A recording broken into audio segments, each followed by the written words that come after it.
Last night, Russia carried out another large-scale coordinated aerial assault against Ukraine, using multiple types of missiles as well as hundreds of unmanned aerial drones. Energy infrastructure facilities and residential buildings in several regions of the country came under attack, including the capital city of Kiev and the surrounding region, as well as the regions of Kharkiv, Sumy, Dnipro, Odessa, and Vinnytsia. Ukrainian air defense forces reported intercepting the majority of incoming aerial threats, hundreds of drones and dozens of missiles. However, some of them still reached their targets, causing damage to power facilities and residential neighborhoods.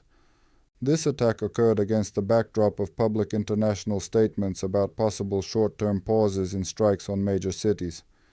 At the same time, Ukrainian officials note that large-scale attacks on infrastructure resume only a few days after such assurances are made. Analysts believe that this recurring pattern undermines trust in informal agreements, particularly when there are no clear enforcement or monitoring mechanisms in place. Beyond the immediate battlefield, energy and economics remain central elements of the conflict.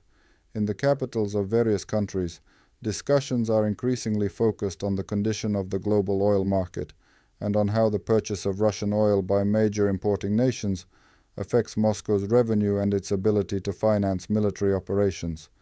Public statements from certain world leaders sometimes suggest imminent reductions in oil imports, yet official positions and actual trade data do not always align.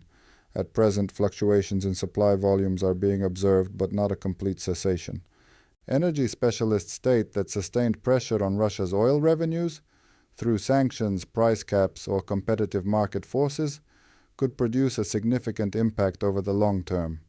At the same time, they stress that the economic consequences of such measures usually appear gradually rather than immediately, and that consistency, not one-time decisions, is what ultimately shifts the balance.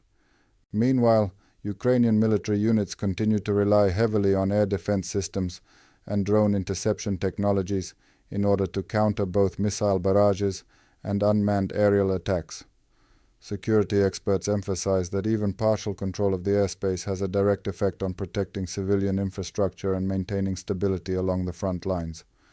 As winter conditions persist, the humanitarian dimension of strikes against energy infrastructure becomes increasingly severe. Power outages, interruptions in heating, and disruptions to water supply are no longer merely issues of comfort, but matters of safety and survival during periods of extreme cold.